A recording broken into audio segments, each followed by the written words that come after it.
You're standing in front of 500 of the world's most powerful people. Your father-in-law steps up to a golden microphone, champagne in hand, and decides this is the perfect moment to humiliate you. He hands you a broom in front of everyone. Your own wife won't even look at you. But here's what he doesn't know. While he's been mocking your dirty hands every single day, you've been anonymously acquiring his company piece by piece.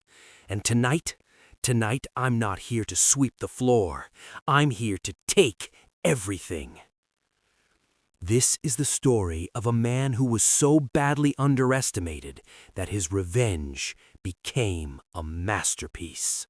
Before we dive into one of the most psychologically satisfying revenge stories ever told, like this video right now. I know, you haven't even heard the full story yet, but trust me, by the end of this, you'll be hitting that like button so hard your thumb will hurt. Subscribe to this channel, turn on notifications because the next 15 minutes will show you what happens when you push the wrong person too far. My name is Silas Thorne, and for 3 years I lived a double life that would make a spy jealous.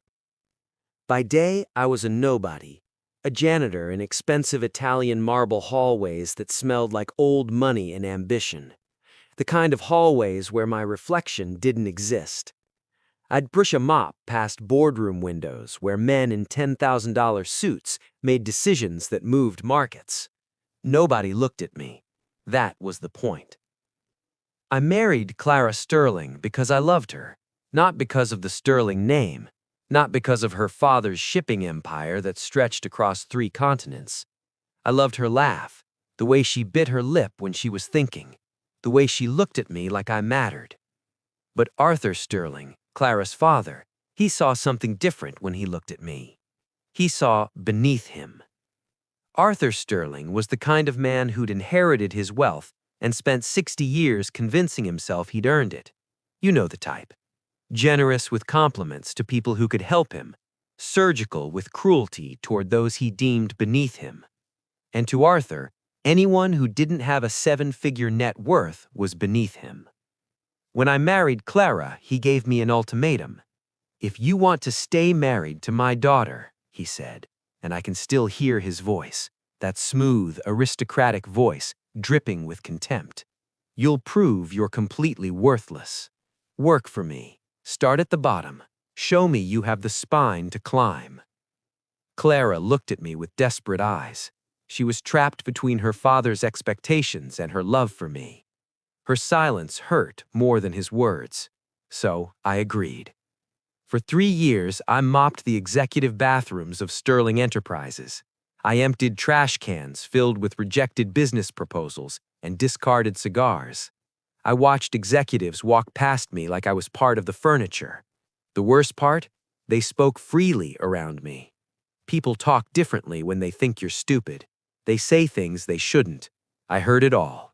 The illegal offshore transfers, the creative accounting that would make a forensic accountant weep, the money that was being moved to places it should never go. Arthur, in particular, loved to perform for an audience. One Monday morning, I remember because it was raining and my shoes were soaked through, he called me into his office while his executive board was meeting. There was a coffee stain on his desk, probably been there all morning. He pointed at it. "Silas, be useful," he said, not even looking up from his papers. I cleaned it while all 6 board members watched. "You see, gentlemen," Arthur continued, "that's what I call an honest worker, unlike most of you who sit around thinking thoughts that cost me money." The board laughed. One executive actually patted me on the shoulder like I was a trained animal. That night, Clara found me in our apartment, a tiny 2-bedroom in a neighborhood where you could hear your neighbors' fights through the walls. I was sitting in the dark. She sat next to me and cried. Not angry tears, helpless tears. "I'm sorry," she whispered. "I'm so sorry, Silas." I held her, but something inside me had shifted. A door had opened in my mind. And behind that door was a very dangerous question. What if I didn't have to accept this? Here's something Arthur didn't know about me. I have a gift. Numbers aren't just numbers to me. They're music, patterns, stories waiting to be told. When I was 16, I developed a high-frequency trading algorithm using nothing but an old laptop and borrowed library books on advanced mathematics. By the time I met Clara, I'd already turned $15,000 into $2.3 million. All of it sitting in encrypted accounts. All of it invisible. Every night, after mopping Sterling Enterprises, I'd come home to my basement apartment and become someone else. They called me Vanguard in certain investment circles, a shadow, a ghost, a trader who appeared in markets for 60 seconds, made precision moves worth hundreds of thousands of dollars, and then vanished. No one knew who I was. The SEC couldn't track me. The financial regulators couldn't find me. To the world of high-frequency trading, I was a phantom who obeyed only the laws of mathematics and supply and demand. But I wasn't just making money for money's sake. I was studying Arthur Sterling. Every night while he slept in his penthouse, I'd analyze Sterling Enterprises' financial statements. The company looked impressive on the surface, a global shipping empire worth billions. But the deeper I dug, the clearer the picture became. It was hollow. Arthur had been living off inherited wealth and making increasingly desperate decisions to keep the facade intact. The revenue wasn't growing. Expenses were ballooning. He'd moved millions to offshore accounts in the Cayman Islands and Malta, accounts that didn't match any official board disclosure, accounts that, if exposed, would destroy him. I watched for months as his situation deteriorated. He needed a merger, a massive one. A European conglomerate had expressed interest, a lifeline that would stabilize the company and buy him another 5 years of lavish living before everything collapsed again. That's when I made my move. I didn't attack directly. That would be sloppy. Instead, I became the market itself. Using Vanguard's accounts, I began to strategically short Sterling Enterprises stock. Nothing obvious, nothing that would trigger regulatory attention, just a slow, methodical increase in pressure. Every time Arthur's company announced something positive, I'd coordinate carefully timed sell-offs that would tank the stock price within hours. Investors started getting nervous. Banks started asking difficult questions. Meanwhile, I was manipulating currency markets to make European financing more expensive for his potential merger partner. I flooded the market with data, false quarterly reports leaked through shell accounts I created specifically for this purpose. Nothing legally traceable, all of it designed to make the merger look riskier than it actually was. Within 6 months, the European conglomerate pulled their offer. Arthur was spiraling. He went to every major bank, every private equity firm, every potential investor who might save him, and every single door closed. They didn't know why. They just didn't feel comfortable financing Sterling Enterprises anymore. Arthur was suffocating, and he didn't understand why. He finally made the decision that would end him. He decided to sell 51% of his personal shares to a mysterious investment group, a group that had appeared seemingly out of nowhere, offering him a price that would keep him liquid, wealthy, safe. The investment group was, of course, me. I didn't need his approval. I had the algorithm, the accounts, and the patience. Through shell corporations buried 6 layers deep, Vanguard purchased controlling interest in Sterling Enterprises. I now owned the company. I owned its buildings. I owned its debt. I owned the very chair Arthur Sterling sat on. And he had no idea. The 60th birthday gala was going to be the celebration of Arthur's life. Or so he thought. Invitations had gone out to 500 of the world's most elite politicians, celebrities, business titans. The event was being held at the Sterling Building itself, that beautiful monument to Arthur's ego, in the grand ballroom on the 45th floor. The theme was legacy. They were going to celebrate 6 decades of Arthur's dominance over the business world. Ironically, I had used that building as collateral for my purchasing his shares. Clara asked me if I was going to attend. There was something in her voice, a desperate hope maybe, like she wanted me to be there, to participate, to somehow validate that we were still a team, despite everything that had happened. I told her yes. On the night of the gala, I put on my janitor uniform for the last time. I drove to the Sterling Building. The security guards waved me through without a second glance. Even when I was arriving at my own acquisition, I was invisible to them. The ballroom was a cathedral of excess. Crystal chandeliers hung like captured stars.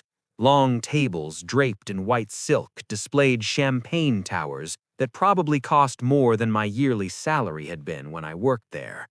A live orchestra played classical music. Women wore diamonds the size of quail eggs. Men laughed too loudly about deals worth billions. And there was Arthur. He stood on the grand stage in a custom-tailored tuxedo, every hair in place, his smile reflecting the light like a predator's teeth. Clara was beside him in a silver gown, and even though she was supposed to be celebrating her father's achievement, her eyes looked tired, afraid maybe. Arthur raised his glass. "My friends," he announced, his voice booming through the sound system. 60 years ago today, I was born into nothing. Well, not nothing, my father had already built this empire. But I have taken that empire and multiplied it tenfold. I have shown the world what a sterling is truly capable of. The crowd applauded like trained seals. But before we celebrate, Arthur continued, a cruel smile spreading across his face, I thought it would be educational to remind ourselves of the importance of gratitude and hard work. My stomach tightened. He looked directly at me, standing there in my mop-stained uniform, invisible among the beautiful people. "Silas, come up here, my boy." The crowd parted like a sea. I walked toward the stage. Every eye in that ballroom was on me. I could feel Clara's gaze. I could feel the pity in the room, thick and suffocating. I climbed the stage. Arthur threw his arm around my shoulder in a way that would have looked affectionate to anyone who didn't know him. He reached beneath the stage and pulled out a brand new broom, still had the price tag on it. "Silas," he said, loud enough for everyone to hear, "I want you to do me a favor. Sweep the floor. Clean up all this confetti. It's the only thing you've ever been good for, isn't it? An honest day's work." The crowd roared with laughter. I could see tears forming in Clara's eyes. She looked away. Arthur handed me the broom. His grip was firm, a test of dominance, a final assertion of power. "Go on, boy," he whispered so only I could hear. "Show them what a real man does." That's when something inside me shifted. Not anger. I was past anger. I was calm, crystal clear, like I'd been walking through fog for 3 years and it had finally lifted. I took the broom and I snapped it in half across my knee.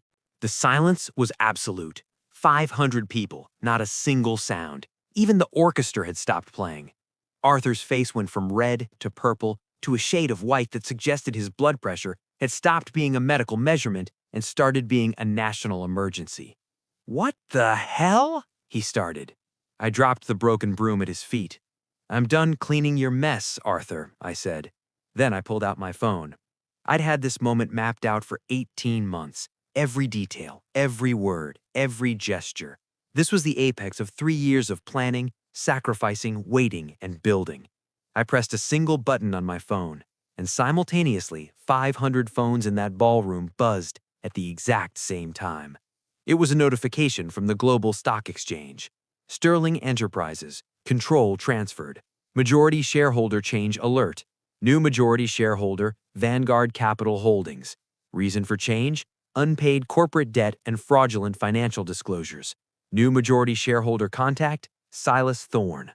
I could see people scrolling through their phones, reading the fine print, then looking back at me with expressions of dawning realization. Arthur grabbed at my arm. "This is a lie. This is some kind of trick. Security." But I'd already replaced his security team 2 weeks prior.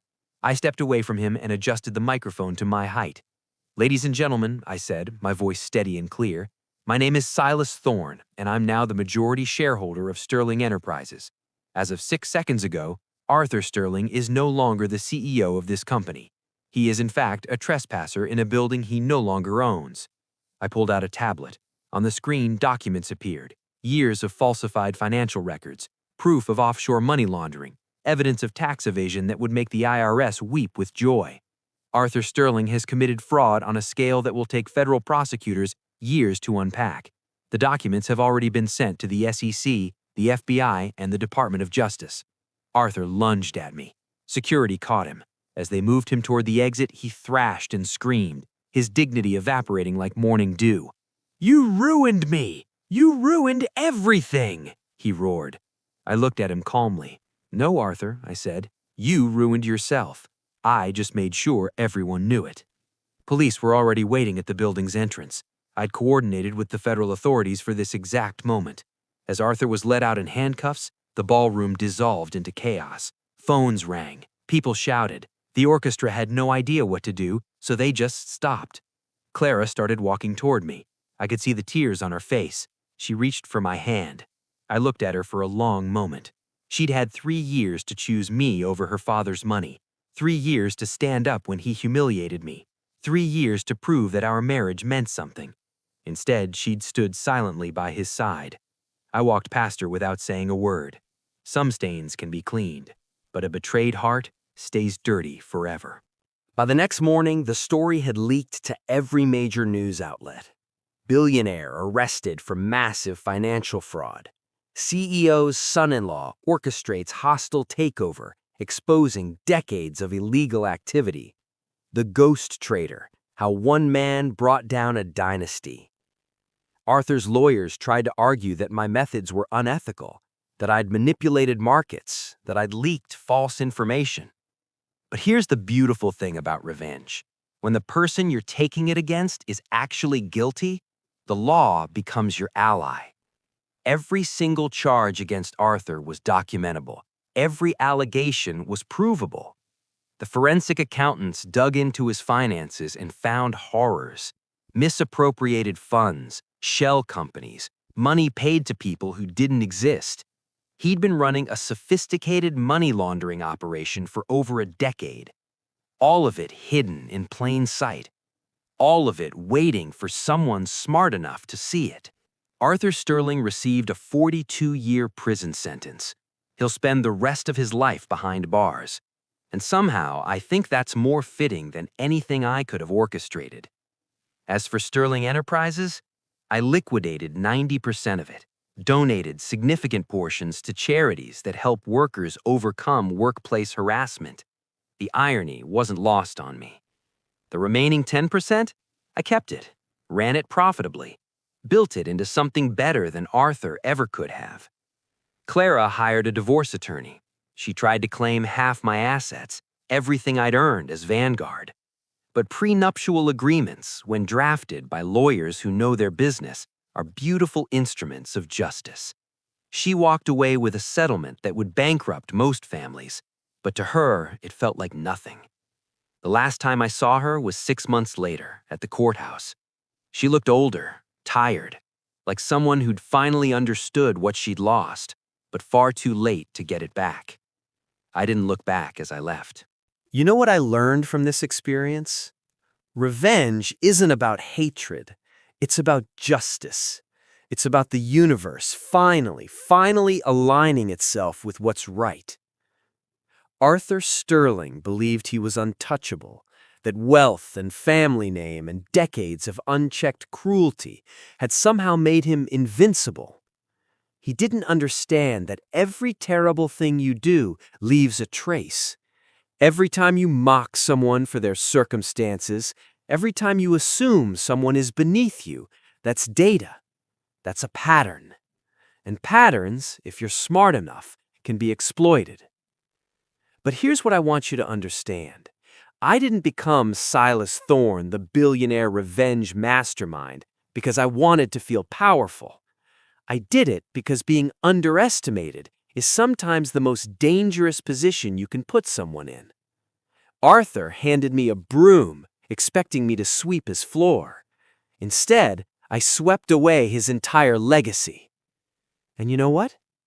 It felt justified. If this story gave you chills, if you found yourself literally rooting for Silas to destroy Arthur, then smash that like button. I know, I asked you to do it at the beginning too, but I'm asking again because stories like this are rare. Drop a comment and tell me, what's the most satisfying revenge you've ever witnessed, real or fictional? I read every single comment, and the best ones get a shout out. And obviously subscribe, because if you loved this story, you're gonna love what's coming next. Thanks for watching. Stay sharp.